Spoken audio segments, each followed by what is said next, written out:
Is there any evidence of Jews enslaved in Egypt? Yes, there is. Let's look at 3 documents from antiquity that could confirm Israel's presence in and exit from Egypt. First, the Papyrus Brooklyn is from the right time period, and it contains a list of Pharaoh's female servants, many of whom have Jewish names from the Bible. For example, Shiphrah. This name appears in Exodus 1:15. She was one of the Hebrew midwives who refused to obey when Pharaoh ordered all Hebrew baby boys killed. Akob-ah is the feminine for Jacob, who also had the name Israel.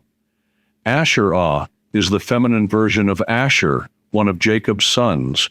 Menachem-ah is the feminine form of Menachem, found in 2 Kings 15:14. Seker-ah is the feminine for Issachar, another of Jacob's sons.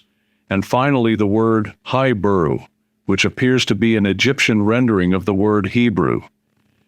So Papyrus Brooklyn makes it clear that there were Hebrew female servants in Pharaoh's household during the time that we think the Israelites were enslaved there, 3,500 years ago.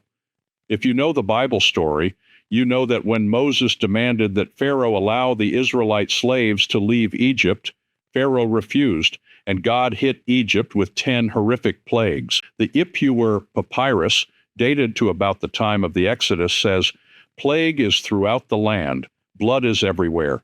The river is blood, gates, columns, and walls are consumed by fire. Cattle moan, the land is not light."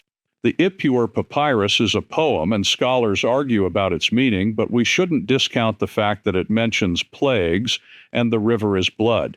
The Bible says the first plague was the turning of the Nile River to blood, so that's awfully specific.